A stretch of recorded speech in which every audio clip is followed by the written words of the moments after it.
Bugünkü verilişimizdə danışacağımız mövzular Məcnun Məmmədovla bağlı bir açıqlama var. Mətbuat yazır ki, Məcnun Məmmədov kəndlilərlə bağlı bir açıqlama verib. Emin Əmrullayev isə şagirdlərlə bağlı xor açıqlaması verib.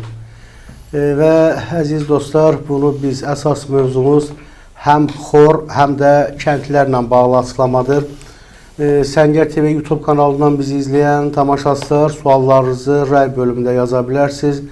TikTok və digər platformalardan da izləyən tamaşaçılar xahiş edirəm, elə Səngər TV'nin efirindən suallarınızı ünvanlayın. Çünki diqqət indi yalnız YouTube kanalındadır.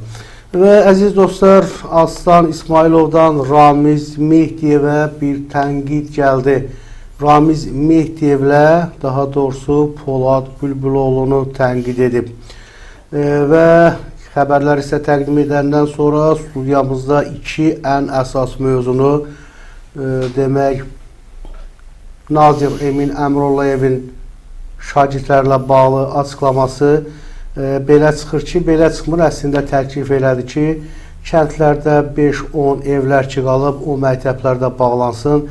Əgər o məktəblər bağlanırsa, demək o kəndlər də Azərbaycanın xəritəsindən silinəcək ekspert rəyləri var və tamaşaçıların ixtiyarına buraxacaq həmin mövzular ki, kəndlərdə olan insanlar əgər bizi izləyirsə, yazıb fikirlərini qeyd edə bilərlər.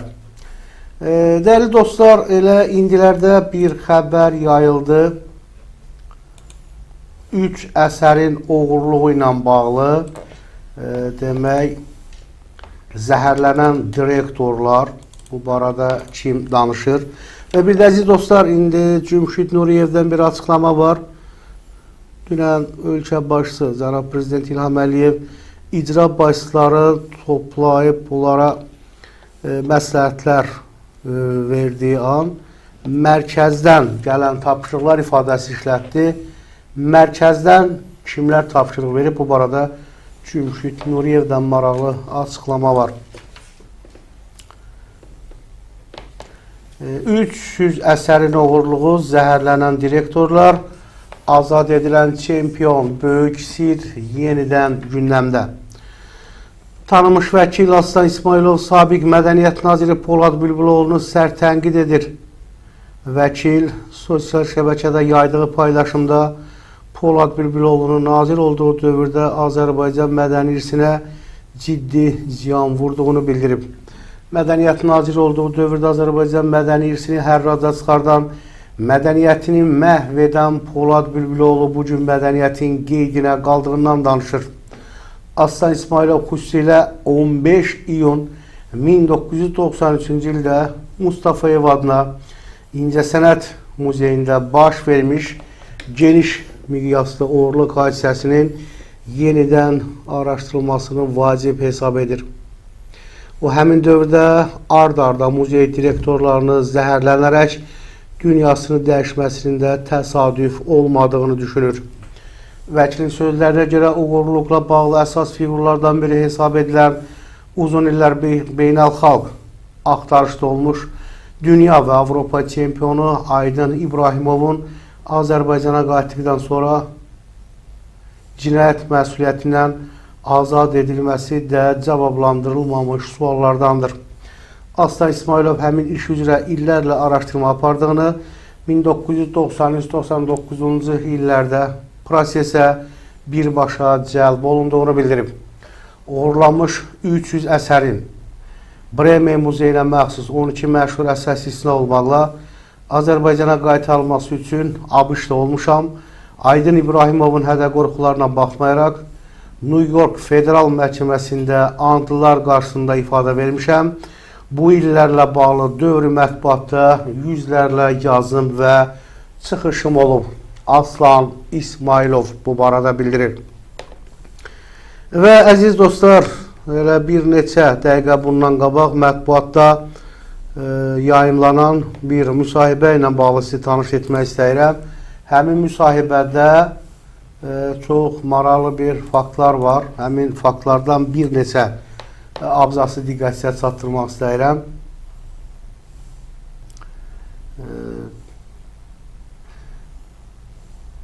Prezidentin mərkəzdə oturan bəzi məmurlar ifadəsi kimə aiddir? Dərin dövlət qurmuşdu. Bunu müsahibəsində Cümşüd Nuriyev deyir Ramiz Mehdiyev haqqında. Jurnalist sual verir Yeni Sabahın əməkdaşı ki, prezident mərkəzdə oturan bəzi məmurlar dedikdə sizcə konkret kimləri nəzərdə tuturdu? Görünür, söhbət Ramiz Mehdiyevdən gedir. Çünki bir neçə rayonda onun xüsusi mülkləri tikilib, hər birinin dəyəri bir neçə milyon manatdır. Bildiyimiz görə həmin mülklərdən Göyçayda, Zaqatalada, Qaxda, Abşeronda da var. Adamın gözü doymurdu. Yeni icra başlarından nə gözləmək olar sualına isə Cümşüd Nuriyev cavab verir ki, Azərbaycanda islahatların başlayacağını çoxdan gözləyirik. Gənclərin irəli çəkilməsi, vəzifəyə gətirilməsi yaxşı haldır. Bu məsələdə rayonlara xüsusi diqqət yetirilməlidir. Həmin rayonların potensialları nəzərə alınmalıdır. Məsələn, Göygöl, Qax kimi rayonların turizm potensialları var. Aran rayonlarda isə aqrar sahəni inkişaf etdirmək lazımdır. Söz gedən rayonlara təyin edilən icra başları yaxşı olar ki, peşəkar kənd təsərrüfatı işlərini rayona dəvət və həmən sahəni inkişaf etdirsinlər. Və jurnalist sual verir ki, mərkəzdə oturan köhnə komandanın başında kimlər dayanırdı? Cavab verir ki, Ramiz Mehdiyev. Onun ətrafında kimlər olub?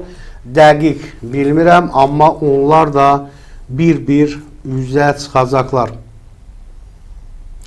İstintaq prosesinə hər gün yeni bir adı ortaya çıxır. Mehdiyev dövlət içində dövlət qurmuşdu. Dərin dövlət heç 5-ci kolonda bu qələti edə bilmədi. Mehdiyev qoca qurtdur. Amma onun düşünmədiyi bir şey var idi. Qarşısında peşəkar, dünya səviyyəli bir siyasətçi İlham Əliyev durur. Mehdiyev böyük yanlışlığa yol verib. Niyə bu səhvi buraxıb? Bircə onu müəyyən edə bilmirəm. Və yeni dəyişikliklə bağlı ən gözlənilən sahələr hansılardır sualına isə cavab verir. Azərbaycanın bugün ən çox tənqid olunan sahəsi təhsildir. Səhiyyə də pis gündədir. Bundan başqa aqrar sahə, kənd təsərrüfatı, ürək açıcı vəziyyətdə deyil. Sadaladığım hər 3 sahə qeyri peşəkarların əlindədir. Mən elə gəlir ki, milli dəyərlər həddən artıq aşağı düşüb, bu sahəyə ciddi diqqət lazımdır. Ailə problemlərinə qayıtmaq lazımdır. Təlim-tərbiyə ilə bağlı ciddi problemlərimiz var. Bəs elm və ziyalılarla bağlı, onların vəziyyəti ilə bağlı suala isə cavab verir. Ramiz Mehdiyev ziyalıların əksəriyyətini onsuz da məhv edib, etmədikləri isə bir kənara çəkilib küsüblər. O ziyalıları gündəmə gətirmək lazımdır ki, çünki Azərbaycanın çox yaxşı ziyalı potensialı var. Onların hamısı prezidentin yanındadır, amma əsl alimlər biraz küsəyən olurlar, əməkləri qiymətləndirilməyəndə kənarda dayanmaq istəyirlər. Ona görə də həmin küçün alimləri dəvət etmək lazımdır. Onlar inciyiblər. Aha. Mədəniyyət sahəsində də güclü deyir ziyalılarımız var. Elmimiz yaman gündədir, heç ki danışılası deyil. Əvvəl Akif Əlizadə, daha sonra Ramiz Mehdiyev bu sahəni məhv etdi. İndi heç nə qalmayıb. Bu problemlərin yaranmasına səbəb nədir? Sualına isə deyir ki, Cənab Prezidentin başı müharibəyə, onun nəticələrini aradan qaldırmağa qarışdı. Onlar da həmin məqamdan istifadə etməyə çalışdılar.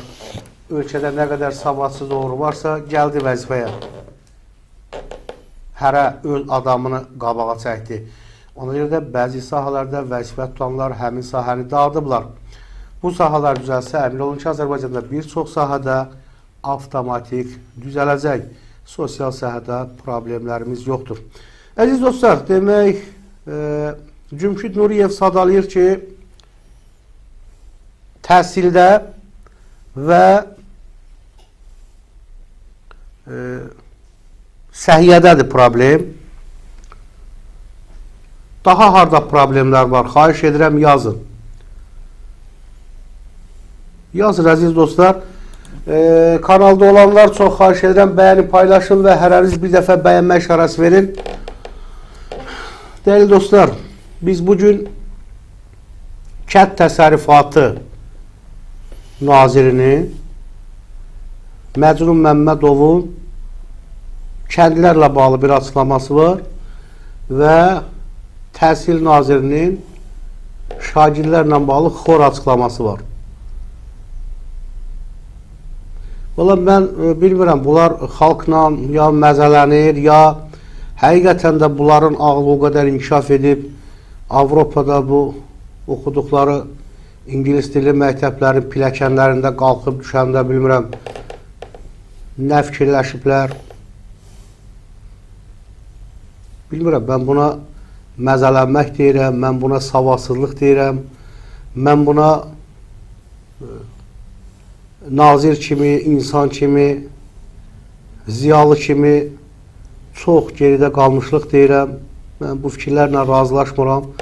Elə həmin mövzunu hamınızın tanıdığınız Sübut müəllim Mehdiyevlə müzakirə edəcək. Əziz dostlar, dəyərli tamaşaçılar, çox xahiş edirəm, kanalda olanlar hərəniz bir dəfə bəyənmə işarəsi verin və Səngər TV YouTube kanalına abunə olmayanların da abunə olmasını xahiş edirəm. Sübut müəllim, xoş gəlmisiniz studiyamıza. Hər vaxtınız xeyir olsun. Mövzu ilə bağlı.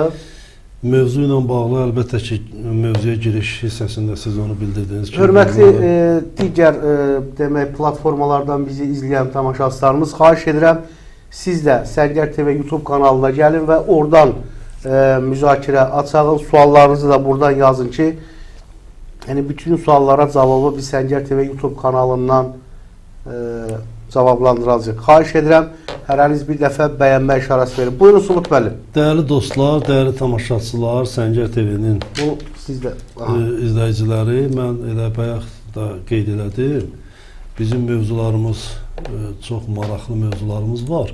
Xüsusilə də bugün Milli Məclisin komitə iclaslarında, bir neçə komitə iclaslarında